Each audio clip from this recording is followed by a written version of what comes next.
comme prêtre, on a l'occasion d'accompagner pas mal de monde. Donc, en 17 ans, j'ai accompagné un certain nombre de personnes, célébré un certain nombre d'obsèques. Et à chaque fois qu'on célèbre des obsèques, mais on a les 2 ou 3 personnes, on va dire les plus proches du défunt qui sont là.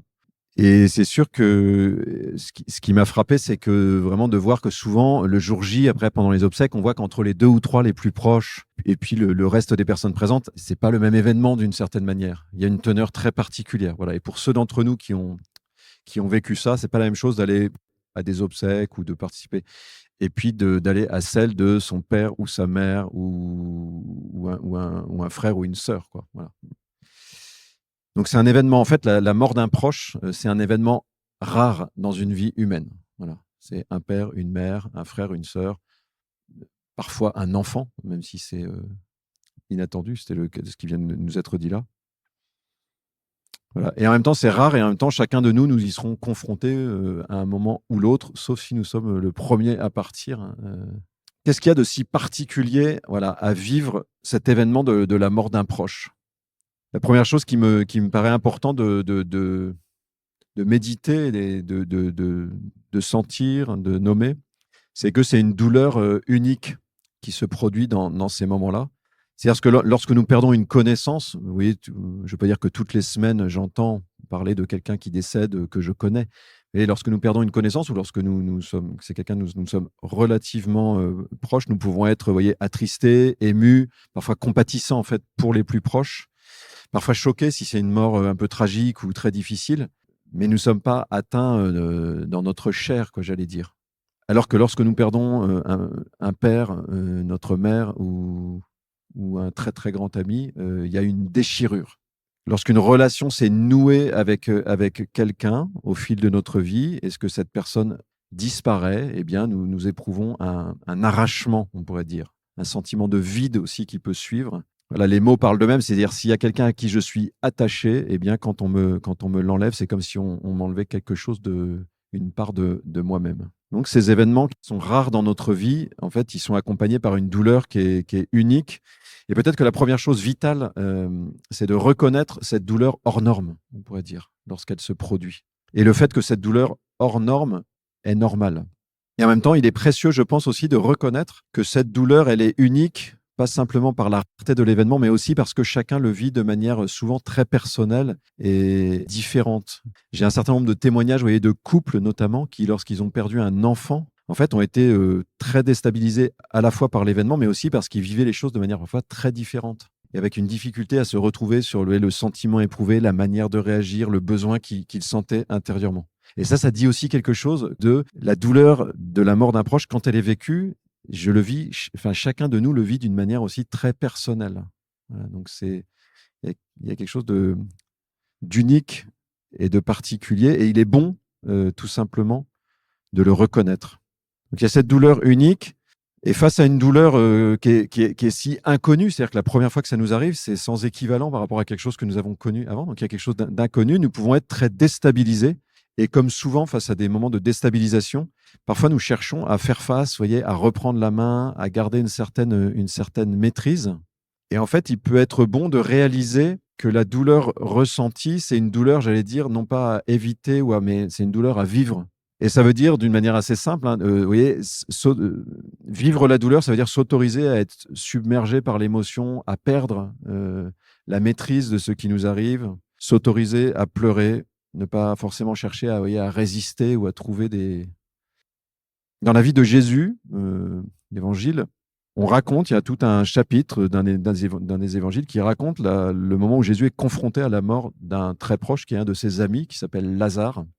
Et c'est intéressant que au moment où donc il arrive à la maison, il y a une des sœurs qui pleure, et puis Jésus est là, il la rencontre, la première, il parle avec la seconde, et puis on le conduit vers le tombeau où déjà, parce que le temps qu'il arrive, ça faisait déjà 3 jours. C'est le 4e jour qui commence.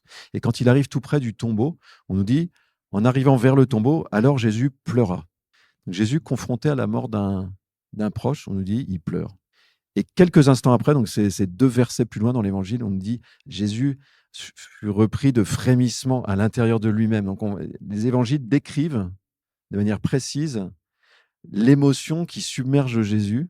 Et ça nous dit, vous voyez, que Jésus qui est regardé pas toujours comme par les chrétiens comme un modèle, ne nous ouvre pas la voie d'une sagesse, on pourrait dire, de détachement relationnel pour ne pas souffrir, mais nous ouvre la voie on pourrait dire, d'une humanité vibrante. Et donc, face à la mort d'un proche, c'est le chemin de la vie humaine de pleurer et d'être pris par l'émotion, et d'être pris par la colère, et d'être pris par la douleur, etc.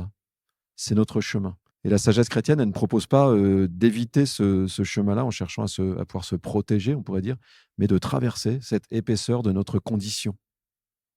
Là, il n'y a pas tellement à gérer la douleur, mais plutôt à l'habiter d'une certaine manière. Quand on parle de faire son deuil, au fond, c'est d'abord vivre cette souffrance, cette douleur. C'est pas d'abord parce qu'on a parlé d'accepter la mort, mais c'est pas la première chose qui est venue dans le témoignage. C'est pas d'abord accepter la mort, c'est d'abord accepter la souffrance en fait, ou d'accepter cette douleur qui est là, comme quelque chose d'inhérent à notre condition humaine et quelque chose paradoxalement qui est normal en fait, ou on pourrait dire qui fait partie du dynamisme de la vie en nous. Et ensuite, il y a un chemin, vous voyez, pour que cette douleur s'élabore, devienne quelque chose. Ce qui est difficile aujourd'hui, c'est que nous, dans la manière de vivre socialement, nous avons perdu beaucoup des rituels de l'accompagnement de la mort, en particulier justement pour les plus proches, qui étaient des choses qui étaient plus en place il y a 60 ans et encore plus il y a 100 ans. C'est-à-dire que socialement, il y avait plus de ritualité sociale pour nous aider, ou pour aider en particulier les plus proches, à vivre la mort. Voilà. Alors c'est encore présent dans un certain nombre de sociétés hors de nous, ou de cultures. Il y a des gens aussi qui ont des cultures en France qui peuvent vivre ça. Mais une première chose, c'était les signes du deuil. Vous voyez, on s'habillait souvent en noir, enfin il peut y avoir une couleur. C'est-à-dire que la personne qui était en deuil, en fait, on le savait, quoi. Elle était repérée socialement. Aujourd'hui, votre père est mort, vous retournez au boulot le jeudi matin. On vous demande d'être dans le même mood qu'une semaine plus tôt, quoi. C'est très violent, en fait, d'être pris dans un flux et un corps social. En fait, il n'y a aucune indication d'accompagnement. Un peu de la même manière, je ne sais pas si vous avez déjà eu l'occasion de vivre ça, mais dans les rituels, souvent avant la mise en terre, il y avait une veille du corps, hein, qui était quelque chose d'habituel. Aujourd'hui, je dirais, il y a la grâce de l'hôpital, mais il y a aussi l'hôpital qui absorbe, et donc souvent, il y a une espèce d'invisibilisation du corps. C'est-à-dire le corps disparaît, la personne disparaît, on ne voit plus son corps, et on ne le reverra plus. Voilà. Et puis d'anonymat, c'est-à-dire parfois, si on revoit la personne, ça peut être dans une chambre mortuaire, froide, un peu anonyme, c'est difficile, ça. Il y a 60 ans, ça arrive encore de temps en temps, mais vous voyez, quand on pouvait veiller un corps à la maison, ça ne veut pas dire que c'est facile et qu'on ne pleure pas. Mais il y a comme une espèce de temps de l'apprivoisement de celui qui s'en va, quoi. Il y a évidemment comme étape dans la société, les rituels d'une société avec du religieux, qui était une société chrétienne, il y avait la célébration des obsèques, vous voyez, avec je dirais des rituels consistants, quoi. Il n'est pas rare aujourd'hui que les rituels qui sont proposés soient relativement inconsistants. Il y a quelqu'un me parlait tout à l'heure d'un écran où on projetait des images d'un film. Mais ce que je veux dire, on est quand même, c'est pas forcément très, très, très puissant, point de vue du sens. Et puis, le rituel aussi de la mise en terre, ça peut être des gestes qui peuvent nous paraître, parfois qui peuvent nous faire peur parce qu'on en a perdu la familiarité, mais en fait qui sont des gestes qui aident à vivre des étapes où tout à coup, la personne, ça y est, je ne vais plus la voir, quoi. C'est sûr que moi-même, qui ai perdu ma maman il y a quelques années, je me souviens du moment où on referme, quoi, le moment où on enterre, mais ça fait aussi partie des étapes, quoi. Et puis le temps du deuil qui était ouvert derrière, c'est-à-dire il y avait vraiment des temps sociaux du 1 an ou du 6 mois où on respectait, un temps pour que la personne vive quelque chose comme une trajectoire d'intégration de l'événement, quoi, progressif. Voilà, donc il faut être conscient que nous sommes mis en difficulté socialement par l'espèce d'angle mort ou d'aveuglement de nos pratiques sociales à la réalité de la mort. Aussi parce que nous ne voulons plus trop la regarder en face, c'est-à-dire que nous avons un peu perdu de vue cette mort. Donc nous ne savons plus la gérer socialement.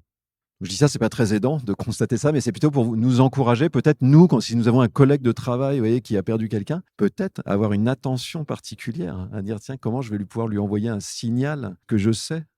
Je ne sais pas ce qu'il vit exactement, mais que je prends en compte.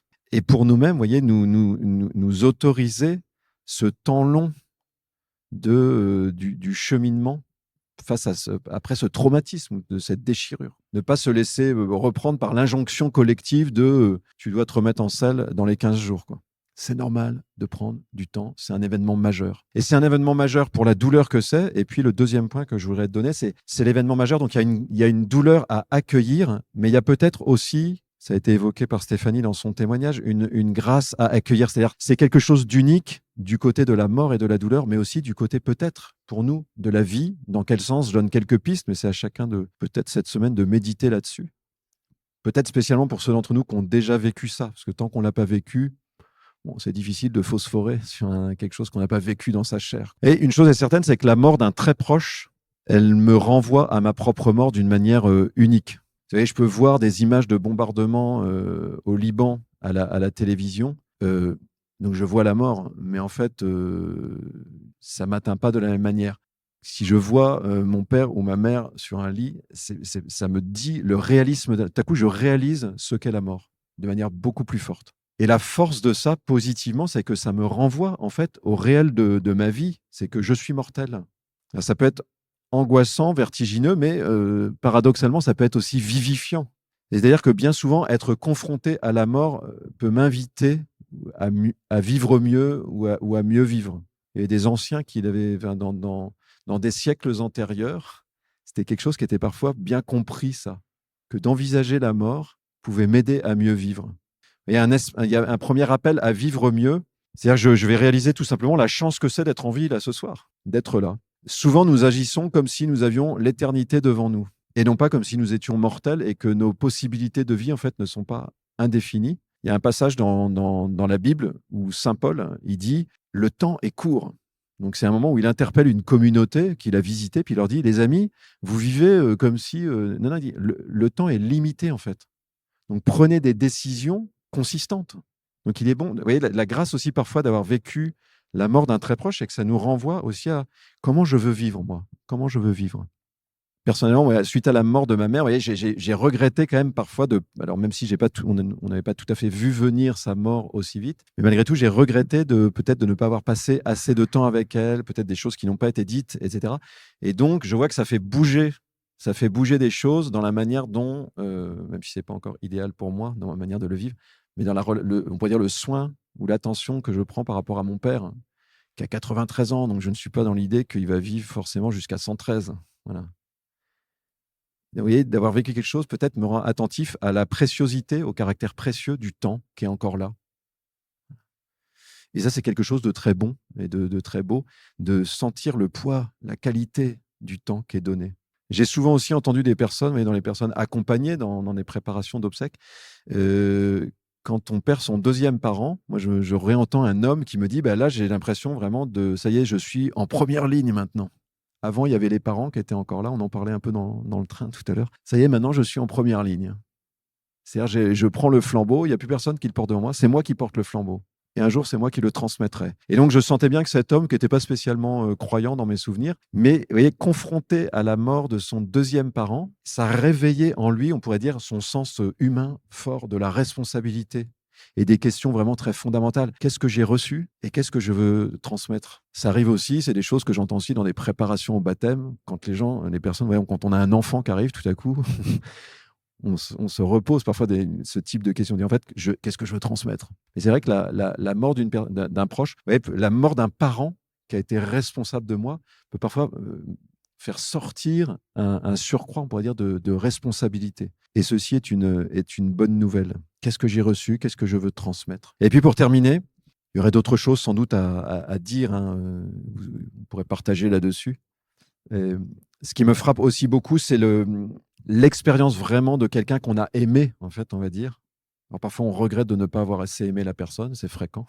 Mais quelqu'un qu'on a aimé, en fait, la question qui vient c'est en fait d'être confronté à une relation, vous voyez, qui s'arrête et de dire en fait, est-ce que cette relation, elle est vraiment terminée ou est-ce que cette relation, il y a un avenir d'une manière ou d'une autre? Ça, je pense, que c'est vraiment quelque chose que je vois dans les questionnements de personnes. Sans doute, un certain nombre d'entre vous, vous avez peut-être vous-même senti cette question venir. C'était une manière de la formuler en renversant une formule biblique, c'est de dire, est-ce que la mort est plus forte que l'amour? Cette maman qui m'a aimé, est-ce que sa mort biologique veut dire que la relation, il n'y a plus rien?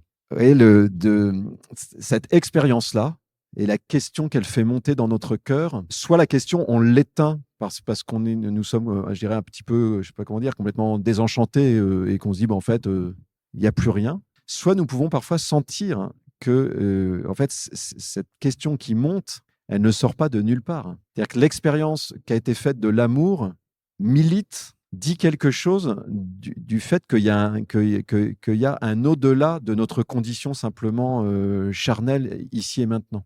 Donc, tout ça pour dire aussi que la mort d'un très proche et la confrontation du choc entre la mort et l'amour fait monter une question essentielle, c'est en fait, est-ce que notre vie s'arrête ici ou est-ce qu'il y a une dimension d'éternité qui est une question fondamentale que les hommes se sont posés de tout temps. Et ce moment-là de la mort d'un proche est un moment unique pour laisser cette question venir dans nos pensées, dans notre cœur. Et c'est une question en fait qui est au cœur de l'expérience chrétienne. Je vais te reprendre toujours Paul qui, lui, a fait l'expérience spirituellement, mais d'avoir été aimé par Jésus. Et dans son cœur, et dans ses pensées, dans les pensées de son cœur, il a réalisé que l'amour de Jésus pour lui était plus fort que la mort. Il y a une parole de la Bible qui dit ça, qui dit l'amour est plus fort que la mort. Il faut faire attention à pas trop vite écarter cette pensée, en fait, qui est une pensée, je dirais même consistante philosophiquement. C'est pas uniquement parce qu'on croit en Jésus qu'on accueille cette pensée. C'est une pensée qui est consistante. Et vous voyez, il y a une ligne entre est-ce que la mort est plus forte que l'amour ou est-ce que l'amour est plus fort que la mort? Il y a comme une espèce de ligne de partage. Et chacun de nous, nous avons à nous déterminer, on pourrait dire, par rapport à ça. Alors, toute la révélation qui est dans la Bible nous encourage, pousse pour nous faire comprendre que l'amour est plus fort que la mort. Et Paul, quand il a vu la manière dont Jésus est mort pour nous sur la croix, il comprend que cet amour-là est plus fort que la mort. Donc ce dont nous parlons ce soir, c'est aussi très lié à quelque chose de très charnel dans l'expérience chrétienne.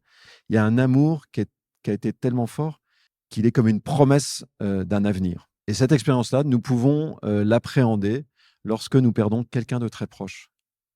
Il y a une part de nous, j'allais dire parfois, qui sait, et moi j'ai vu ça parfois dans des obsèques, des gens qui étaient, entre guillemets, pas croyants ou pas chrétiens, et puis qui disent, mais je sais qu'il y a encore, je sais, je sens, c'est pas uniquement je veux, c'est plus profond que ça. Je sais qu'il y a encore un avenir pour cette relation. Voilà, deux, peut-être, ou trois, des questions, on pourrait dire, ou des pensées, on pourrait dire, fondamentales, très profondes, qui peuvent monter en nous euh, lorsque nous perdons quelqu'un de très proche, que nous avons aimé, que nous continuons d'aimer. Voilà, si vous voulez bien, nous pouvons prendre peut-être quelques instants un peu silencieux pour terminer. Si ça vous aide, vous pouvez fermer les yeux, mais chacun fait ce qu'il veut. Et peut-être la première chose que nous pouvons laisser venir dans notre cœur, si nous avons déjà vécu un événement de ce type, de l'ordre de cette déchirure, de cette séparation douloureuse, c'est peut-être simplement de nous entendre dire, on pourrait dire que c'est normal d'être traversé par cette souffrance, qu'il n'y a ni honte, ni peur à avoir d'être déstabilisé. Peut-être que pour certains d'entre nous, il faut s'autoriser ce soir à entrer dans cette, on pourrait dire, cette fragilité ou cette vulnérabilité, puisque nous sommes faits pour aimer, eh bien nous ne pouvons pas non plus échapper d'une certaine manière à cette vulnérabilité qui est propre à l'amour.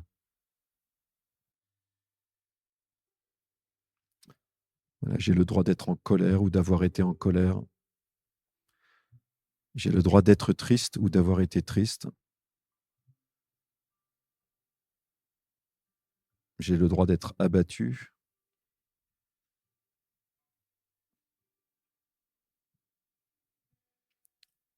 Et nous sommes invités aussi à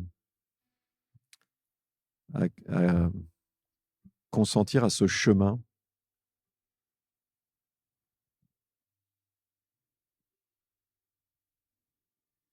à l'évolution de la douleur, l'acceptation. Ça prend du temps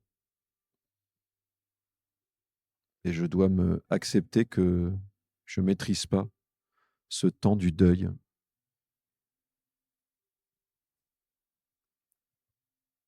Et il est bon d'être patient avec soi-même. Peut-être que pour certains d'entre nous, nous avons déjà conscience d'une grâce qui a été liée à avoir vécu la mort d'un proche, la manière dont nous avons été interpellés, provoqués à vivre mieux, à nous ouvrir intérieurement à l'espérance, au sens de nos responsabilités. Peut-être à l'inverse que nous ne voyons rien du tout de cela. Si c'est le cas, si pour nous c'est encore très très obscur et que nous le sentons, nous pouvons peut-être demander cette grâce de voir le fruit de vie qui est lié à cette séparation, ce qui est appelé à grandir en moi à travers l'effet de cette séparation et de cette déchirure.